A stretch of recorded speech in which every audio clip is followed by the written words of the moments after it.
Middle class ఇన్వెస్ట్మెంట్లో లేకుంటే దాన్ని ఇంకా పెంచుకోవాలి అంటే ఏం చేయాలి? చాలా మంది మిడిల్ క్లాస్ వాళ్ళు మనీని సేవ్ చేస్తే రిచ్ అవుతారు అనుకుంటారండి. బట్ ఎప్పటికీ అవ్వలేదు. ఆ గోల్డ్ కానీ too much of real estate కానీ వెళ్తూ ఉంటారు. అది పెరిగితేనే వీళ్ళకి పెరుగుతుంది. యాడిక్వేట్ హెల్త్ ఇన్సూరెన్స్ అంత అవసరం ఏముంటుంది అనేది ఆలోచన అంతే. అప్పటికే 1,50,000 పెట్టారు, నాకు ఒక్క క్లైమ్ కూడా రాలేదు. వీళ్ళు మర్చిపోతున్న విషయం ఏంటంటే క్లైమ్ వస్తే హాస్పిటల్లో ఉండాలి, అదంతా ఎవరు ఇబ్బంది పడతారు. నెక్స్ట్ వచ్చేసరికి డెట్ ట్రాప్ లో పడతారు. ఒక ఫాదర్ వాళ్ళ కొడుకుని ఎడ్యుకేషన్ లోన్ తీసుకొని చదివించారు, గ్రాడ్యుయేషన్ అయిపోయి జాబ్ తెచ్చుకుని ఒక 5 years 6 years లోన్ తెచ్చడానికి సరిపోతుంది. ఆ చుట్టుపక్కల వాళ్ళ పియర్ గ్రూప్ వాళ్ళందరూ కారు కొంటారు, ఆబ్వియస్లీ కొనాలనిపిస్తుంది. సో కార్ లోన్కి వెళ్తాడు. మళ్ళీ ఒకటి అయిపోయింది కదా, ఇంకో దానికి వెళ్ళొచ్చు. సో కార్ లోన్ ఒక 3-4 years దొరుకుతుంది. తర్వాత మధ్యలో పెళ్లి, నెక్స్ట్ కొంచెం పర్సనల్ లోన్ వెళ్తుంది. ఈసారి ఏంటంటే హౌస్, మధ్యలో పిల్లలు. సో ఇదంతా అయిపోయేసరికి మళ్ళీ పిల్లలు గ్రాడ్యుయేషన్కి వస్తారు. సైకిల్ అక్కడికే వస్తుంది, మళ్ళీ ఎడ్యుకేషన్ లోన్. ఇది ఒక విషవలయం, డెట్ ట్రాప్ అంటారు. ఈ విషవలయంలో నుంచి బయటకు పడాలని అసలు ఆలోచించారు. నమస్తే, నేను Kavitha. Welcome to iDream. Middle class families ఇన్వెస్ట్మెంట్లు, ఆ తర్వాత మనీ మేనేజ్మెంట్లో చేస్తున్నటువంటి తప్పులేంటి, వీటి గురించి మాట్లాడుకుందాం. మనతో పాటుగా ఉన్నారు ఫైనాన్షియల్ ఎక్స్పర్ట్ సాయిరామ్ గారు. సాయిరామ్ గారు నమస్తే అండి. నమస్తే కవిత. సో మిడిల్ క్లాస్ అనగానే మనకు వచ్చే శాలరీయో లేకుంటే బిజినెస్ ఇంకోటో దాన్ని మనం సేవింగ్స్లో పెట్టుకుంటున్నాము. మనీ సేవింగ్ అంతవరకే సరిపోతుంది, అది చాలు అనుకుంటారు. ఇన్వెస్ట్మెంట్లో లేకుంటే దాన్ని ఇంకా పెంచుకోవాలి అంటే ఏం చేయాలి? యాక్చువల్గా చేసే మిస్టేక్స్ ఏముంటాయి మిడిల్ క్లాస్ మైండ్ సెట్ అసలు? చాలా మంది మిడిల్ క్లాస్ వాళ్ళు మనీని సేవ్ చేస్తే రిచ్ అవుతారు అనుకుంటారండి. బట్ ఎప్పటికీ అవ్వలేరు. జస్ట్ సేవింగ్ అనేది ఎప్పటికీ ఎనఫ్ కాదు. చాలా మంది కష్టపడి సంపాదిస్తారు, రూపాయి కూడా వృధాగా పోనీరు, దుబారా ఖర్చులు చేయరు. కానీ ఇంత చేసినా కానీ ఫినాన్షియల్గా స్ట్రగుల్ అవుతూనే ఉంటారు. సో దీనికి రీజన్స్ ఏంటంటే సరైన తెలివిగా ప్లానింగ్ చేయకపోవటం. సో ఫస్ట్ ఏంటంటే ఫస్ట్ సేవింగ్స్ మీద వాళ్ళ మైండ్ సెట్ ఉంటుంది. ఇన్ఫ్లేషన్ దీనికి చాలామంది మర్చిపోతారు. సో ఇప్పుడు సేవ్ చేయటం అంటే ఏం చేస్తారంటే వాళ్ళు క్యాష్లో ఉంచుకుంటారు, లేదా బ్యాంక్ అకౌంట్లో పెడతారు, లేదా ఎఫ్డీస్ పెడతారు, లేదా ఎండోమెంట్ పాలసీస్ తీసుకుంటారు. సో వీటన్నిటిలో చూస్తేనేమో మనకి రిటర్న్ టిపికల్గా 6% లోపు ఉంటుంది. ఈ రోజుల్లో మనకు అఫీషియల్ డేటా ప్రకారం చూసుకుంటేనే ఇన్ఫ్లేషన్ అనేది 5% పైన ఉంది. సో ఇదేంటంటే జస్ట్ మనం వాడే నిత్యావసరాల వస్తువులు వీటి మీద బట్టి. అండ్ మన లైఫ్ స్టైల్ ఇన్ఫ్లేషన్ కూడా కన్సిడర్ చేస్తే ఇంకొంచెం ఎక్కువ ఉంటుంది. సో జనరల్ ఇన్ఫ్లేషన్ అనేది 7% ఉంటుంది. అంటే ఈ రోజు నాకు ఒక ఐటమ్ నాకు 100 రూపీస్కి దొరికితే నెక్స్ట్ ఇయర్ నాకు 107 రూపీస్కి దొరుకుతుంది. ఇప్పుడు నా దగ్గర 10 lakhs ఉన్నాయి, నేను వేస్ట్ చేయకూడదని చెప్పేసి దాన్ని తీసుకెళ్ళి నేను బీరువాలో పెట్టి తాళం వేసాను. ఒక 10 years తర్వాత ఓపెన్ చేశాను, నాకు 10 lakhs అయితే ఉంటాయి, యాజ్ ఇట్ ఈస్గా అలాగే ఉంటుంది. బట్ 10 ఏళ్ల క్రితం నేను కొనగలిగిన వస్తువులు అదే 10 lakhs ఈరోజు నేను కొనగలుగుతానా? లేదు కదా. సో డబ్బు తన కొనుగోలు శక్తిని కోల్పోయింది. సో దీన్ని పెంచే మార్గాలు వాళ్ళు ఎత్తకుండా ఓకే నాకు సేఫ్గా ఉంది కదా అని చెప్పి చూసి సేఫ్ వాటిలో పెడుతూ ఉంటారు. ఇన్ఫ్లేషన్ ఎఫెక్ట్స్ అయితే కంప్లీట్గా మర్చిపోతారు. సో అప్పుడు ఏమైందంటే వాళ్ళ మనీ చూస్తే పెరిగినా కానీ ఆ పవర్ అనేది తగ్గిపోతూ ఉంటుంది. నెక్స్ట్ వచ్చేసరికి no compounding without investment. So అసలు ముందు సేవింగ్స్కి ఇన్వెస్ట్మెంట్కి తేడా తెలియాలి. సో సేవింగ్స్ అంటే జస్ట్ సేవింగ్ ద మనీ, దాన్ని ఖర్చు పెట్టకుండా జస్ట్ సేవ్ చేయటం మాత్రమే. సో ఎప్పుడైతే మీ మనీ ఇన్వెస్ట్మెంట్కి వెళ్ళిందో అప్పుడు అది డబుల్ ట్రిపుల్ అవుతుంది. కానీ ముందు ఇన్వెస్ట్ చేయాలంటే మనీ సేవ్ చేయాలి. చాలామంది ఏం చేస్తారంటే ఫస్ట్ స్టెప్లోనే ఆగిపోతూ ఉంటారు. అసలు ఇన్వెస్ట్మెంట్కి వెళ్ళినా డబ్బులు డబుల్ ట్రిపుల్ అవ్వవు. సో ఎప్పుడు మనకి డబుల్ ట్రిపుల్ ఎక్కడ వస్తాయంటే రియల్ ఎస్టేట్లో వస్తాయి, స్టాక్ మార్కెట్లో వస్తాయి, నెక్స్ట్ గోల్డ్, డైమండ్స్, సిల్వర్ వీటిల్లో వస్తాయి. బట్ వీటి మీద అంత ఎక్కువగా పోయినా కానీ రాంగ్ డైరెక్షన్లో వెళ్తూ ఉంటారు. So taking too much of gold కానీ too much of real estate కానీ వెళ్తూ ఉంటారు. సో అప్పుడు ఏమవుద్దంటే ఒకే అసెట్ క్లాస్లో వెళ్ళిపోతూ ఉంటారు. అది పెరిగితేనే వీళ్ళకి పెరుగుతుంది. మనకి మార్కెట్లో ఒక సేయింగ్ ఉంటుంది.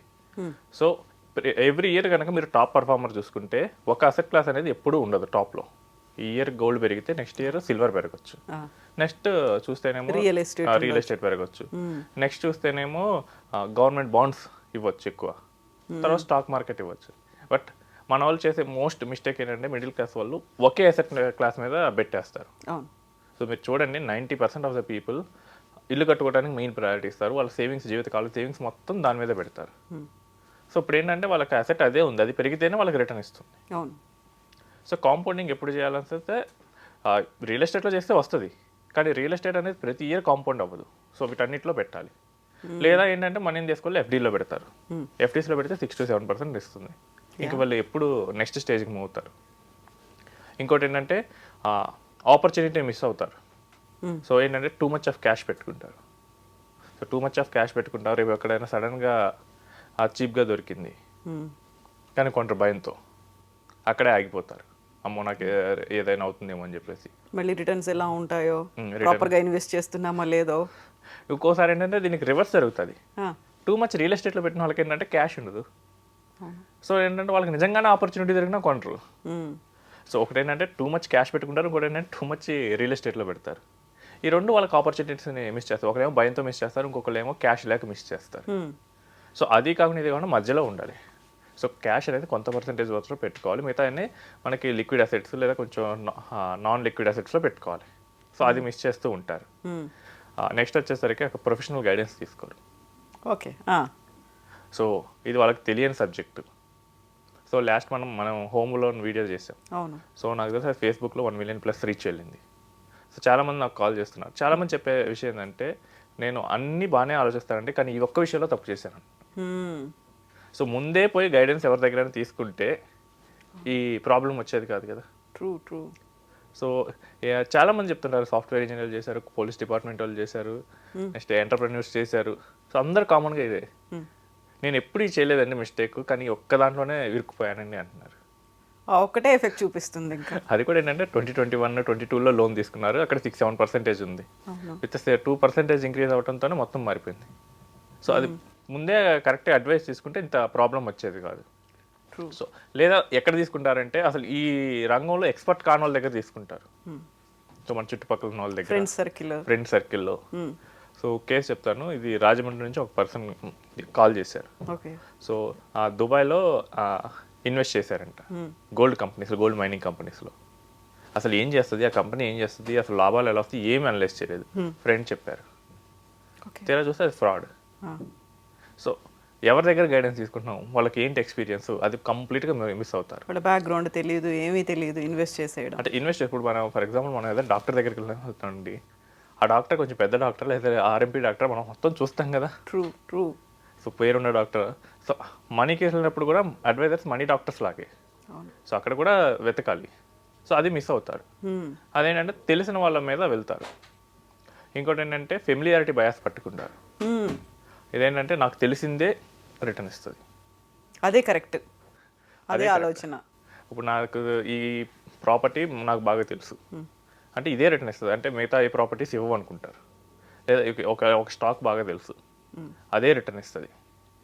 సో దీన్ని ఫెమిలియారిటీ బ్యాలెన్స్ అంటే వాళ్ళకి తెలిసిన విషయాన్నే మోర్ రిటర్న్ ఇచ్చే దానిలాగా వాళ్ళు ఊహించుకుంటారు. ఎక్స్పోజర్ అనేది పెంచుకోకపోవడం వల్ల, ఏమేమి ఉన్నాయి ఫీల్డ్స్ అనే దాంట్లో అవగాహన పెంచుకోకపోవడం. ఇప్పుడు గ్లోబల్గా మనకు నాలెడ్జ్ తీసుకుంటే కనుక దీనికన్నా ఇంకా 2-3 ఉన్నాయి, అప్పుడు మనం తెలుసుకుంటే సరిపోతుంది. బట్ వాళ్ళ నాలెడ్జ్ని లిమిటెడ్ చేసుకుంటారు. ఇది మనకి ఇప్పుడు చూస్తే 50s ఉన్న వాళ్ళ ఎక్కువ కనిపిస్తుంది. వాళ్ళు చిట్స్లో ఎక్కువ పెడతారు. వాళ్ళకున్న ఎక్స్పోజర్ ఏంటంటే ఒకటి real estate, 2 gold, 3 chits. So వాళ్ళకి 3 ఉన్నాయి. సో ఇదేంటంటే వాళ్ళకి ఎక్స్పోజర్ని లిమిట్ చేసుకున్నారు ఈ 3టికి. సో ఫెమిలియారిటీ వల్ల ఆ 3లోనే పెడతారు ఏది పెట్టినా కానీ. కొంచెం రీసెర్చ్ చేసి తెలుసుకుంటే కనుక ఇంకా ఏమున్నాయి ఈ 3 కాకుండా ఇంకా రిటర్న్ ఎలా వస్తాయి, మనకి బెటర్గా ఎలా అవుతుంది. సో దీన్ని మిస్ చేస్తూ ఉంటారు. ఫైనాన్షియల్ గైడెన్స్ ఎలా తీసుకోవాలి అనేది ఇంకా అవగాహన రాలేదు. అవగాహన చాలా రాలేదు. సో అవగాహన రాలేదు, సో మనకు తెలియదు అన్నప్పుడు తీసుకోవాలి.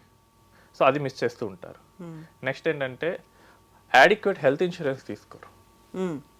సో తీసుకున్నావా 5 lakhs తీసుకున్నావా 10 lakhs తీసుకున్నావా, సో అది చాలిక.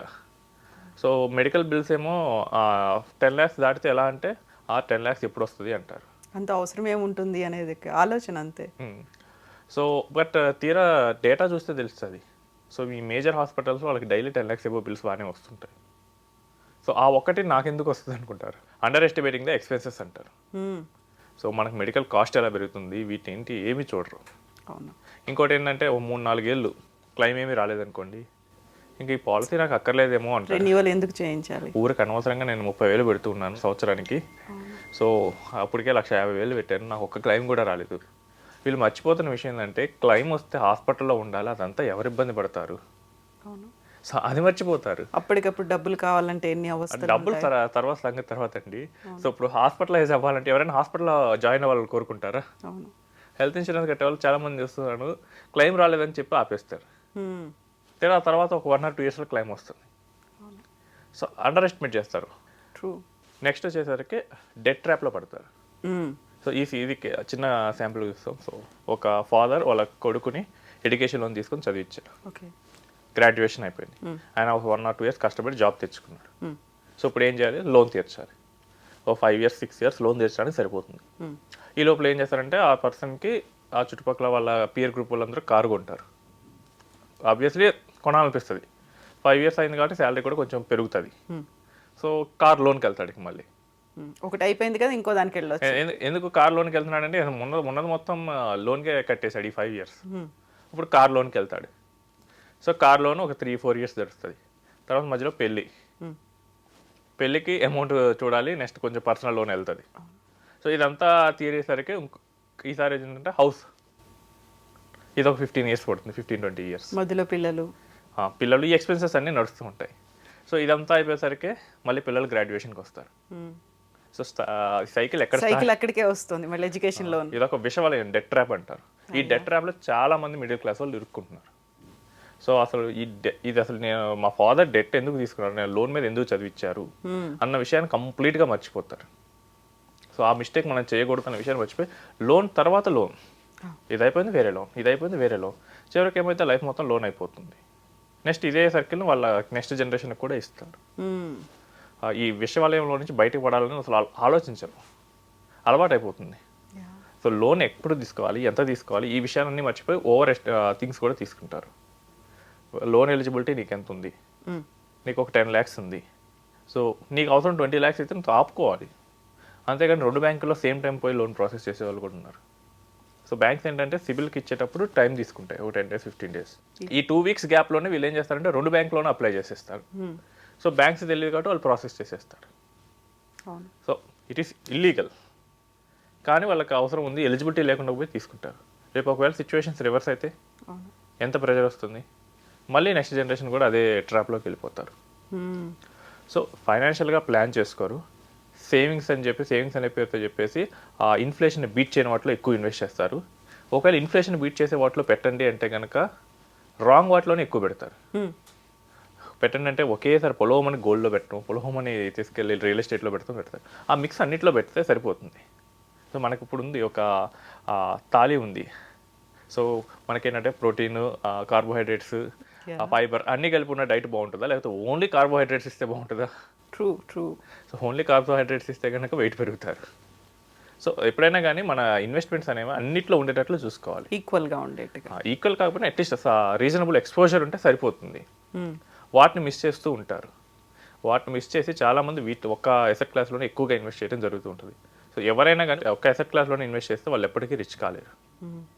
సో వాళ్ళు ఏంటంటే మిడిల్ క్లాస్ లేదా అప్పర్ మిడిల్ క్లాస్, సో ఇదే కేటగిరీలో ఉంటారు. దీనికి బియాండ్ ఆలోచించగలిగితేనే ఫైనాన్షియల్ ఎక్స్పర్ట్ని పెట్టుకొని ప్రాపర్ అడ్వైస్ తీసుకొని గైడెన్స్తో ప్రాపర్ గైడెన్స్ తీసుకొని చేయాలి.